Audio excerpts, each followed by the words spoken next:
안녕하세요. 크립토 노마드입니다. 증시도 비트코인도 다행스럽게도 조금은 숨통을 찾은 모습을 보이고 있습니다. 참 아이러니한 게 며칠 시장을 완전 뒤집어 놓았던 영국 정부가 대규모 돈을 풀기로 하면서 이게 또 시장에는 호재 시그널로 작용했습니다. 뉴욕 증시 3대 지수 모두 모처럼 상승 마감한 가운데 비트코인 역시 19,000달러 중반에 올라서서 지지 테스트를 벌이고 있습니다. 지금 20일 지수 이동 평균 주변에서 오르내리고 있는데 여기만 잘 돌파해낼 경우에 22,000달러까지 나아갈 수도 있는 그런 상황입니다. 물론 여기서 뭔 이상한 악재 하나가 겹쳐서 고꾸라지면 14,000달러대까지 추락할 수 있다. 이런 전망도 제시되고 있는 그런 상황입니다. 이번에 시장에 이렇게 나름 긍정적인 재료를 안긴 것은 다름 아닌 영국 중앙은행 영란은행이었습니다. 새 정부의 감세 정책이 파운드와 가치 폭락으로 이어지자 장기 국채를 무한정으로 사들이겠다 이렇게 밝히면서 다소 우악스러운 결정을 이렇게 내리며 시장에 개입을 했습니다. 이게 파운드 쇼크를 막기 위해서 국채를 사들이며 시장에 돈을 풀겠다라는 건데 정책 완성도 측면에서 바라보자면 완전 엉망진창이구나 이렇게 평가할 수도 있지만 어쨌든 시장에 돈이 풀린다라는 측면에서는 자본시장에는 일단은 긍정적인 영향을 미치고 있습니다. 영국 저러는 거 보면 진짜 저러다가 큰일 한번 나는 거 아닌가 그런 생각이 들기도 합니다. 최악의 9월이 지나고 있고 그래도 10월을 맞이하는 시점에서는 어느 정도 기대감도 피어오르고 있습니다. 역사적으로 강세를 보인 기간이다 보니까 상승하는 10월, 업토버 이런 표현이 등장하는 시기이기도 한데 이런 상황에서 중국 투자자들이 암호화폐 시장으로 달려들 수도 있다 이런 전망도 나왔습니다.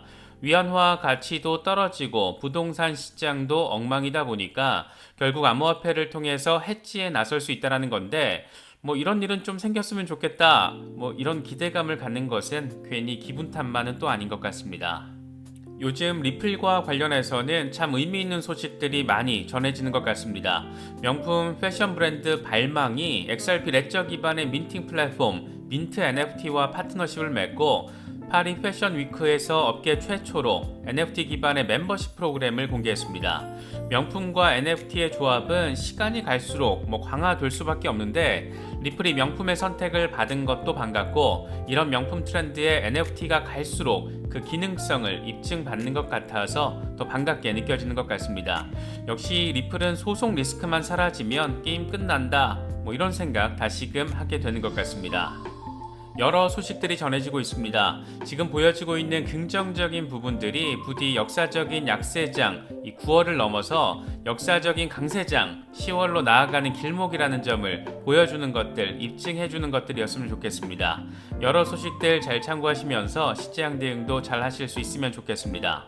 본격적인 시작에 앞서서 좋아요와 구독 또 알림 설정 꼭 부탁드리겠습니다. 영상 제작에 아주 큰 도움 된다는 말씀 함께 드립니다. 그럼 시작하겠습니다. 먼저 비트코인 상황입니다. 비트코인은 뉴욕 증시 상승 마감의 방향성에 맞춰서 다시 19,000달러 지지 테스트를 진행하고 있습니다. 지금 딱 20일 지수 이동 평균이 자리한 19,500달러 부근에서 오르내리고 있다 보니까 이 구간을 얼마나 잘 지지받아 줄지에 관심이 집중되고 있습니다. 공포 탐욕 지수는 하루 전보다 2포인트 오른 22를 기록하면서 여전히 극단적인 공포 단계가 이어지고 있습니다. 비트코인 도미넌스는 소폭 상승하면서 다시 41%대로 올라선 모습 확인해주고 있습니다. 비트코인의 흐름과 관련해서 코인텔레그래프의 기고가 라케시 우페드히에는 비트코인이 20일 지수이동 평균이 자리한 19,576달러 위로 급등했지만 황소들은 더 높이 나아갈 수는 없었다. 하지만 18,626달러 아래로 끌어내리려고 했던 곰세력의 시도는 황소들의 저가 매수세로 달성되지 못했다. 이렇게 지금의 상황을 진단했습니다. 그는 그러면서 RSI의 긍정적인 다이버전스는 회복 가능성을 가리키고 있는데 가격이 20일 지수이동 평균을 돌파하고 유지하면 25,500달러 부근의 하락 추세선까지 랠리 가능성이 높아진다. 다만 이 구간에서 곰세력이 강하게 방어할 건데 여기를 뛰어넘어설 경우에 가격은 22,799달러까지 나아갈 수가 있다. 곰 세력은 상승세를 무력화시키기 위해서 다시 가격을 18,125달러 아래로 떨어뜨려야 하는데 이게 성공할 경우에 17,622달러를 거쳐서 14,500달러까지도 후퇴할 수 있다라고 전망했습니다. 그동안 지속적으로 미드텀 랠리 가능성을 강조해왔던 인컴샤크의 경우에는 이번 비트코인의 상승은 이전의 펌핑이나 조정보다는 더 지속 가능할 거라고 생각한다. 10월로 이동하기 전에 변동성이 더 줄어들고 있는 것으로 보인다. 이렇게 긍정적인 전망을 제시했습니다. 미드텀 랠리의 가능성을 바라고 또 기대하는 입장이어서 그런지 이런 전망은 조금 더 체감적으로 와닿는 것 같습니다. 분석가 마이클 반데포페의 경우에는 비트코인이 18,900달러를 뚫어냈는데 달러 인덱스가 조금 약해지고 영란은행의 돈 풀기로 국채 수익률이 떨어지면서 비트코인이 힘을 받게 됐다. 나는 19,300달러 지지를 받을 경우에 결국에는 27,700달러에서 22,500달러까지 테스트할 수 있을 거라고 생각한다. 이렇게 설명했습니다. 이번에 이렇게 증시와 비트코인의 힘을 불어넣어준 곳은 아이러니하게도 최근 시장을 엉망으로 만들었던 영국이었습니다. 파운드화가 역대급으로 폭락하고 글로벌 자본시장 전반에 악재로 작용하자 결국 영국 중앙은행, 영란은행이 시장 개입에 나선 건데 가격이 추락하는 장기 국채를 무한정으로 사들여서 그러니까 국채를 사들이면서 시장의 돈을 무한정으로 풀어서 시장을 안정시키겠다라는 겁니다. 이게 상당히 우악스러운 조치로 볼 수도 있지만 일단 어쨌든 세계 금융시장은 안도하는 모습을 확인해주고 있습니다. 이걸 우악스럽다, 우악스러운 정책이다 이렇게 표현을 하는 것은 영란은행이 가진 정책 스탠스, 기준이 대체 뭐냐 이런 질문을 가능하게 만드는 부분이기 때문입니다. 인플레이션을 잡겠다라면서 금리 왕창 올리고 돈줄을 줄이다가 정부가 감세하겠다라고 해서 쌓아놓은 똥을 치우겠다라고 다시 어마어마하게 돈을 풀겠다라는 겁니다. 이게 단기적으로는 시장 안정 시그널이 되고 있긴 하지만 중장기적으로 봤을 때는 영국 정책 당국의 신뢰도 자체를 깎아내릴 수 있는 것이다 보니까 영국 정부와 국채에 대한 신뢰도 하락은 결국 파운드화 가치를 더 크게 무너뜨릴 수도 있다. 이런 분석, 평가들 나오고 있습니다. 급한 불은 일단 껐지만 잔불 정리가 완전 엉망이어서 언제 어디서 불똥이 튀어서 초가 삼간 다 불태울지도 모를 그런 상황으로도 바라볼 수 있을 것 같습니다. 이와 관련해서는 알리안츠 수석 경제 고문이자 영국 퀸스 칼리지 총장이기도 한 엘 에리언이 상당히 직접적인 비판을 제시했습니다. 그는 영란은행이 양적 완화라는 라라랜드에 더 오래 머물러 있을수록 낮아지는 금리, 혼란스러운 시장, 우스꽝스러운 개입, 왜곡된 자산 분배 이런 것 등으로 인해서 출구를 찾기 더 어려워진다. 이번 조치는 인플레이션 억제를 위해서 해야 하는 일과 반대인 만큼 정책 일관성 결여를 부각시킬 수 있다. 이렇게 비판을 했습니다. 문장과 단어 하나하나가 버릴 게 없는 아주 압축적이면서도 모든 상황을 다 표현해내고 있는 상당히 전문가스러운 멘트가 아닐까 생각됩니다. 어쨌든 단기적으로나마 영란은행의 이율 배반적인 조치가 시장에는 안도 시그널을 제시해주고 있는데 지금의 이런 상황이 자연스럽게 10월 강세 랠리로 이어질 수 있을지 이런 부분이 우리에겐 가장 중요한 포인트가 아닐까 싶습니다. 10월에는 역사적으로 강세가 펼쳐졌고 특히 올해는 미국의 중간선거가 11월에 예정돼 있어서 이른바 미드텀 랠리가 벌어질 것이라는 기대감이 함께 맞물려 있는 상황이기도 합니다. 이런 상황에서 어쩌면 기름을 붓는 것이 중국 투자자가 될 수도 있다. 그런 분석도 나왔습니다. 코인데스크가 보도한 내용인데 중국 투자자들이 위안화 가치 하락을 해칭하기 위해서 암호화폐에 갑자기 투자할 수도 있다. 이런 내용이 핵심입니다. 코인데스크는 퀀트 트레이딩 기업 노블알파의 CEO 패트릭 탄의 멘트를 인용하면서 수십 년 동안 쌓인 부식으로 중국 위안화의 평가 절하 가능성이 절정에 달했다. 중국인들은 정부의 엄격한 자본 통제 환경에서 과거 암호화폐로 피난을 했었던 것처럼 이번에도 위안화 평가 절하와 싸우기 위해서 암호화폐를 사들일 수 있다라고 말했습니다. 그러면서 다른 나라 중앙은행들이 긴축을 하는 상황에서 중국인민은행은 통화 완화 정책을 추진하고 있는 만큼 위안화 절하는 지속될 것이다.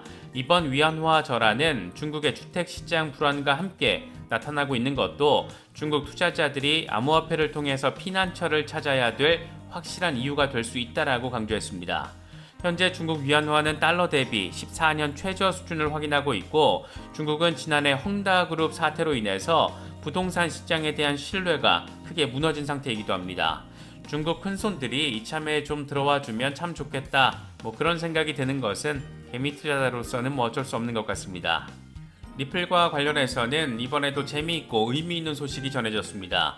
명품 패션 브랜드 발망이 XRP 레저 기반의 민팅 플랫폼 민트 NFT와 파트너십을 체결하고 파리 패션 위크에서 업계 최초로 NFT 기반의 프리미엄 프로그램을 공개했습니다. 이와 관련해서 민트 NFT는 발망의 NFT 비전에 동참하게 돼서 자랑스럽게 생각한다. 이건 글로벌 패션하우스의 첫 번째 사례이고 빠른 처리와 저렴한 수수료를 가진 안정적인 블록체인 XRP 레저에서 가동된다. 이런 점도 함께 강조했습니다. 요즘 명품 브랜드들이 NFT를 채택하는 것은 하나의 트렌드가 됐습니다. 실물 상품과 NFT를 연동시키면서 실물 상품에 대한 기록을 블록체인에 남기면서 동시에 해당 NFT는 실물 상품으로 가치가 뒷받침되는 일석이조의 효과가 존재하기 때문입니다. 브랜드 입장에서는 NFT를 통해 명품의 진위 여부를 가릴 수가 있고 NFT 보유자는 이를 통해서 2차 시장에서 가치를 유지시킬 수 있는, 확보할 수 있는, 증명할 수 있는 그런 서로 윈윈의 효과가 자리하고 있습니다. 이런 트렌드가 가속화되면 가속화될수록 빠르고 저렴하고 안정성이 입증된 블록체인이 주목받을 수밖에 없고 여기에 XRP 레저가 이렇게 채택됐다라는 점, 이 명품의 선택을 받았다라는 점은 여러모로 의미 부여가 가능한 부분이 아닐까 생각됩니다. 요즘 미국 SEC와 암호화폐 규제권을 놓고 신경전을 벌이고 있는 CFTC 위원장이 CFTC가 규제 관할권을 갖게 되면 비트코인 가격이 2배 상승 가능하다, 이런 주장을 하면서 어느 정도 여론전에 나선 모습을 보여줬습니다. 로스틴 베넘 CFTC 위원장은 CFTC가 규제 주도권을 갖게 되면 비트코인 가격이 2배 상승할 수 있다. 제대로 규제되는 산업이 성장할 수 있다. 명확한 규제 프레임워크는 기관 투자자들의 유입을 촉진시킬 것이다. 암호화폐 기업들도 전통 기업들과 공평하게 경쟁할 기회를 갖게 될 것이다. 다만 암호화폐 관할권을 둘러싼 CFTC와 SEC의 대립, 비교적 적은 운영 예산 등이 CFTC의 암호화폐 범죄 대처 능력을 제한했다라고 덧붙였습니다. 쉽게 말해서 산업 부흥 잘 시킬 테니까 예산 증액해 주세요. 이런 시그널을 지금 의회를 향해서 날려주고 있는 겁니다. 오늘 밤에는 미국 2분기 GDP 확정치가 발표됩니다. 한국 시간으로는 밤 9시 30분인데 8월에 발표된 잠정치는 전분기 대비 0.6% 감소해서 7월에 공개됐던 속보치보다 다소 양호한 것으로 나타난 상황입니다. 상황이 이렇게 개선된 것으로 확정이 되면 당근 시장에는 안도 시그널이 될 것이고 이게 만약 더 안 좋은 확정치로 나와주면 침체의 신호로 해석되면서 시장을 다시 한번 흔들 가능성도 있습니다. 이 같은 상황도 참고하시면서 시장 바라보시면 더 좋을 것 같습니다. 이번에 준비한 영상은 여기까지입니다. 영상이 도움이 되셨다면 좋아요와 구독 또 알림 설정 꼭 부탁드리겠습니다. 영상 제작에 아주 큰 도움 된다는 말씀 함께 드립니다. 언제나 성토하시기를 기원하겠습니다. 시청해주셔서 감사합니다. 지금까지 크립토 노마드였습니다.